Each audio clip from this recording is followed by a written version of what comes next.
Hello, my noble band of outlaws. Outlaw Samurai coming at you live with a video. As natural. Sword must be in videos. This is a bit of a weird video, considering the fact that most of you probably wouldn't have known that I am a major fan of Hell of a Boss and Hazbin Hotel, the two shows made by VisiPop. Now, the premise of these two shows, Hazbin Hotel, is about Lucifer's daughter Charlie trying to redeem sinners in hell to keep them from being killed in an annual purge. And the funny thing is that even the angels in the Hazbin Hotel show can't tell you how a soul gets into heaven. Which is a very interesting premise. If the ones in heaven can't even tell you how do you get in, then just what does it mean to sin? What does it mean to be a sinner? What does it mean to seek redemption? These are a bunch of questions that are asked.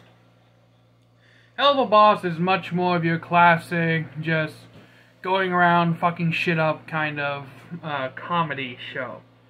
It doesn't have as much really built-in lore as Hazbin Hotel does. But therein lies the premise of this video, as you saw. This is a video on my favorite character, Alastor. Or, as he's known in the show, the Radio Demon. Now, we don't know a lot about Alastor. However, we do know about these beings known as overlords. Essentially, extremely powerful demons that reside in hell, that gain their power through making deals with human souls. This is an important part that I will come back to. Alastor's powers are, on the surface, benign, but extremely OP in the setting. Now, Alastor, as the Radio Demon, he has the ability to control pretty much anything and everything that uses radio waves. And I'm not just talking about the classic radio itself. He also has, by the way, this is my boy Alastor. I'll have a picture of him put up in post. But in any case, Alastor, he has the ability to control radio waves. This includes, but does not exclude, phones, TVs, computers, basically anything and everything that revolve around radio waves is under his control. There's another demon called Vox, who is pretty much just strictly television, computer screens, and smartphones. But the difference is that televisions take radio waves and then the inner components project the radio waves into images that we can then see. The classic radio, like the kind we hear in the car, or if you are a member of the older generation, you may remember hearing like radio programs on like a stereo radio that you had in your house. Programs like the original Lone Ranger, that was what was called a radio show. Basically, a TV show, but only audible, that you hear over the radio. Which makes Alastor extremely powerful. There were scenes where he completely caused all of Pentagram City, the city that the show mainly takes place in, at least I believe it's called Pentagram City. Hazbin Hotel fans, don't rip me apart for this, but he basically causes all of Pentagram City to go under a major power outage, and he tells Vox and Alastor, they have a really heated rivalry. Vox challenged Alastor to a fight. We're led to believe Alastor won, and now Vox is butthurt over it, the fact that he lost. Where Alastor, if you listen to the Hazbin Hotel song Stay Tuned, basically says at the end of their song, because Hazbin Hotel is also kind of a musical, like Disney musicals but for adults, and for those who like comedy. But in any case, he basically says, bitch, I'm going to make you wish I stayed gone, that I didn't come back after these 7 years, because Alastor was gone for 7 years. Another important note for later on. So, Alastor, when he comes back, Vox freaks out, starts the whole show tune, and basically says, bitch, I'm going to make you wish I would stay gone. That when I'm done, you're going to know your status quo has its race has been run. And then just Vox is just defeated again. But here's the thing. Alastor, and his backstory is pretty much simple. He was a serial killer in New Orleans. He's part Creole, part New Orleans. And there's like a controversy because he's not black and part Creole. When does it really matter? There's white Creoles and black Creoles and Mexican Creoles. Creole is not an individual race. It is more of an ethnic religion group as far as I'm aware. But that's not the point. I've seen artwork of Black Alastor, and I have to say I really do like that design as well. I'm either or. But the point of the matter is that while Alastor was gone for 7 years, he eventually comes back and becomes part of Charlie, Lucifer's daughter's dream of rehabilitating sinners, works with her to rehabilitate the sinners, not because he believes in it, but simply because he's bored and this entertains him. Watching people try to better themselves only to hit rock bottom again. Yeah, Alastor is a sadistic, evil asshole, and I love him. You have to watch the show to really understand Alastor's character. And I'm not good at explaining shit to begin with. But in any case, as we continue onwards, because I don't want to make this like a billion-minute long. So, when Alastor comes back, he starts helping Charlie rehabilitate sinners. Now, we see another demon named Husk. He was also a previous overlord, but he got too greedy and gambled away too much of his power, and then he tried to make a deal with Alastor in order to preserve the power that he had left, only for Hux to now be under Alastor's thumb in a hypothetical and very literal leash chain around his neck. And Husk, we see Husk pressure Alastor by saying big talk on someone else on a leash, and Alastor literally almost kills him and literally rips his chain back to him, and he says that if you ever say something like that again, I will broadcast your hellish screams of torture across hell for all the selfish, degenerate bastards who would dare to challenge me. Again, you can quickly understand why Alastor is my favorite character, and why I would be his and why I would make damn well sure I was on his good side and his drinking buddy. But in any case, so normally you wouldn't really be miffed off if someone said like, "Oh yeah, you're on the leash too." But in terms of demons, that's a very serious thing, and that leads people to. We now believe that Alastor is under the control of another more powerful demon. The only demon that I believe personally is powerful enough to control Alastor would be Lilith, Lucifer's wife in the show and the queen of demons. Basically, from what all the theories suggest is that Lilith is tired of being subservient to Lucifer and wants to rule hell herself. And she has a music career, another very key important note for later on.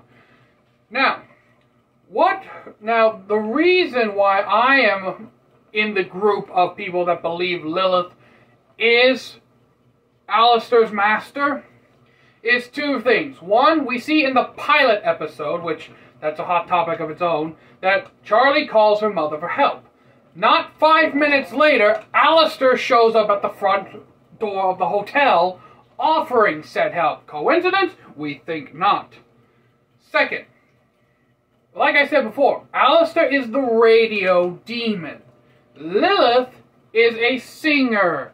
What do singers and radio have in common? They go together like peanut butter and jelly, like whiskey and Coke. Or in my case, peanut butter and sardines. Yes, I'm a freak. I love peanut butter and sardine sandwiches. Fight me, they're delicious. But in any case, these two work perfectly together. And this is something I don't really see people bringing up, is the fact that Alastor is the radio demon and Lilith is a singer. Now, if we compare Alastor as radio and Vox as YouTube, there are a lot of singers who are very famous on YouTube, but it's a standard in the music industry that you really don't make it big until one of your songs is played on the radio. So that, on its own, means that Lilith is using Alastor for his power over the radio waves. And I want to imagine the deal went something like this. What?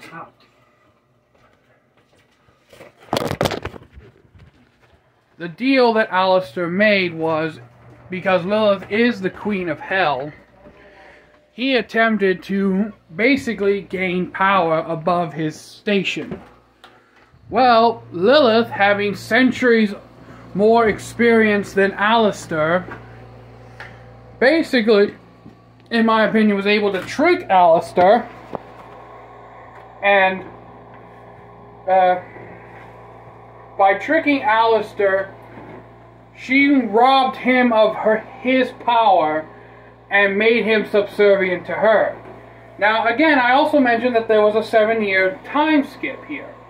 I personally believe that during those 7 years, Alastor made deals and battled more powerful demons left and right in an attempt to regain the power that he lost to Lilith. So that when he comes back, we see that he is extremely powerful and OP for the setting that he's in. So that's what I believe happened with Lilith and Alastor. Alastor spent the last 7 years regaining his power, and when Charlie called her mother for help, she sent Alastor as a means of basically setting everything up so that Lilith could use Charlie to get to Lucifer to get control of hell.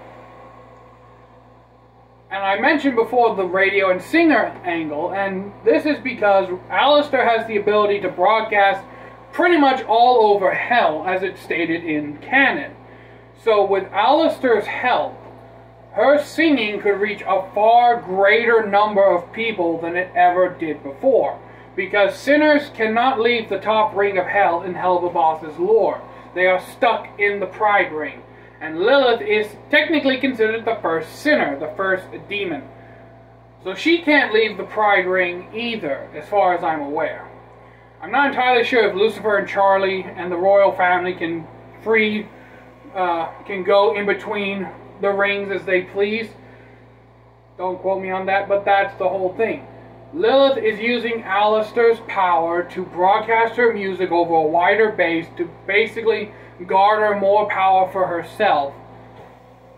And Alastor is basically put there to kind of push and persuade Charlie into a position where Lilith can take advantage of Charlie to get to Lucifer, to get her power, to get full control of hell. Now, Alastor is not the type to just blindly obey, okay? He's got his own shit in the works. What I personally believe is that Alastor will use Charlie similar to how Lilith wants to use her to get to Lucifer. But in his case, he'll use Charlie as a means of getting out of his deal with Lilith. And with Charlie under Alastor's thumb, neither Lilith nor Lucifer will challenge Alastor. Especially Lucifer. If Lucifer thinks they will bring any harm to Charlie, he will not get involved. Or he will not act rashly. Lilith is still a wild card since we don't know anything about her. But that's pretty much what I think is happening. Lilith made a deal with, tricked Alastor into making a deal that benefited mainly her. Alastor spent the last 7 years regaining the power he lost. Charlie called Lilith for help. She sent Alastor in her stead to help with the hotel. And Alastor is basically playing the part of the obedient lapdog, trying to convince Charlie to, trying to persuade Charlie into a position where Lilith can take advantage of her to take advantage of Lucifer. But also, I think Alastor is trying to work a double angle and get either to Charlie to make a deal with him so that Lilith and Lucifer have no choice but to basically do what he says if they want the deal annulled, basically. I hope that has helped in this video. I know I've had to change a lot of locations because I keep getting kicked out of my filming room because my uncle is a prude and can't do anything outside. But in any case, I live in the country, okay? Trees are toilets to me. So until next time, my noble band of outlaw samurai tells all y'all be crazy rednecks, be safe, use your weapons. An important note, as of timestamp, right here, I have not watched the latest final 2 episodes of the Hazbin Hotel Season 1 yet. Alright, they were supposed to have dropped tonight or tomorrow. I haven't watched them yet. I made this video before the final 2 episodes dropped in case shit happens. So you saw the timestamp. So until next time, I'm out. Peace.